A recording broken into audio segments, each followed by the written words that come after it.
Hi, I'm Paco, and you're watching Bad Witch Books. Hey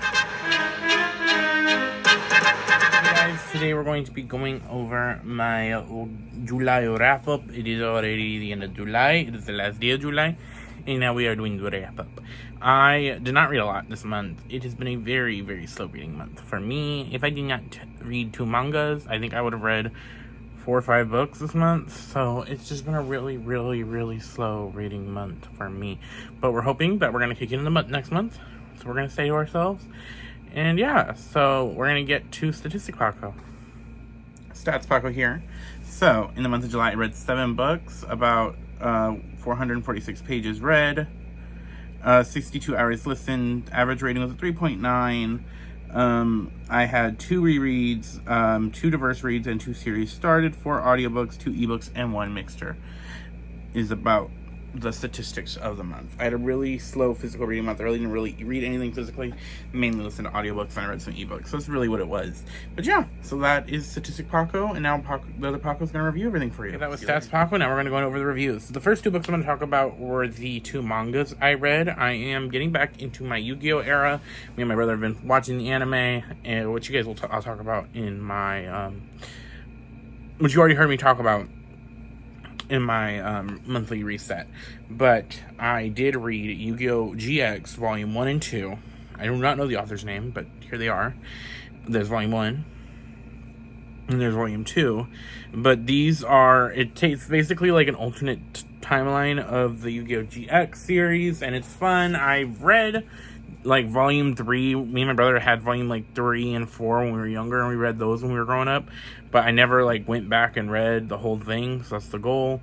And I am enjoying this. It's fun to see an alternate look at these characters, the decks they use, and stuff like that.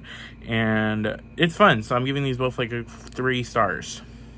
So now we're gonna get to the physical books I have. So I read Forgery of Fate by Elizabeth Lim. I read this for like 2 different book clubs I'm in, and I love this. This is one of my favorite authors.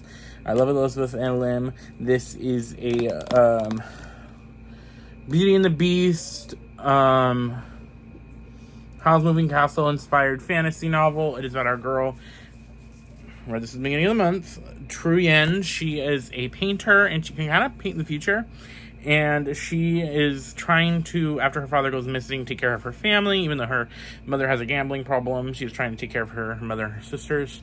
And one day, her mother basically accidentally goes so in debt that some bad shit happens, and she has to go on the run with her sisters, and she ends up going to this guy for help. Turns out this guy is like a dragon prince, and is like, I could use you.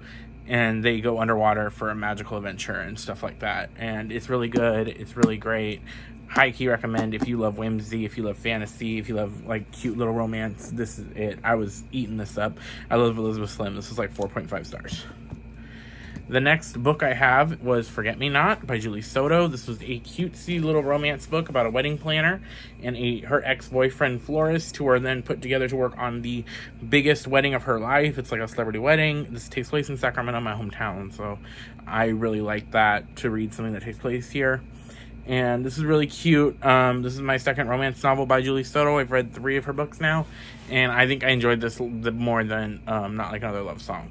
I thought the wedding planning in part was really fun to see that, and just everything. Like, it made me want to rewatch like the old like wedding shows.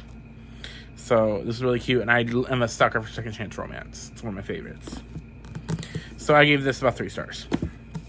Next book I have is Bury Our Bones in the Midnight Soil by V.E. Schwab.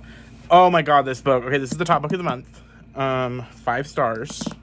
This book is about 3 different women in 3 different eras, and how vampirism affects them all, and how they all affect each other, because, you know, vampires are immortal. And this is like Addie LaRue if Addie LaRue was a bitch. Like, oh, this was so good. It dealt with like, death, blood, like, so good, like toxic lesbian vampires, yes. But I ate this up. I was not the biggest fan of Addie LaRue, but I truly ate this up. The writing was immaculate.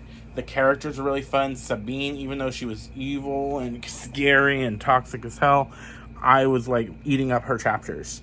It followed, like I said, it follows 3 different girls. This is very Interview with the Vampire coded. high key, if any of that sounds good, high key recommend. If you like not morally gray, but like morally black characters that you could still that they can justify themselves when you're reading the perspective, it is really fun to read. I ate this up. So good. The audiobook's amazing. This is the Pretty Fairy Loot edition. And the next book I have is A Tall Dark Trouble by Vanessa Montalban. This is a debut novel about two Brujas sisters who, they kind of have magic, but they don't understand it. And then these like mysterious murders start happening that they are getting visions of before it happens. And so they're trying to solve these mysteries, and it might be like surrounding them a lot. This deals with like generational trauma.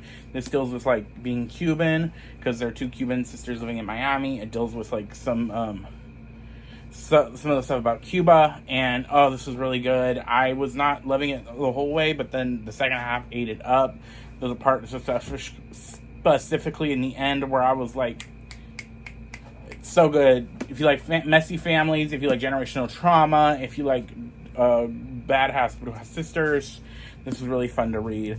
And messy family drama, I eat it up every time. That was 4 stars. A Tall Dark Trouble was 4 stars. And Bare Bones and the Midnight Soul was 5. And I think Forget Me Not's like 3.5. The last book I have, I'm not technically done yet, but I'll be finishing this tonight, is The Scarlet Veil by Shelby Mahurin. This is a reread of For Me. This follows Cecily, and it deals with vampires that are being introduced into this world. And that's all I could really say. I bet he read this with Princess and Helen. Helen loved it. Princess is still reading it at the time of this recording. So I am very glad I reread this, because I will be finally going to The Shadow Bride, which is the last book. So loved. So yeah, that is what I read in July. I am hoping to have a more successful reading month in August, but we shall see. Bye. I post new videos every Friday, and I will see y'all later. Bye.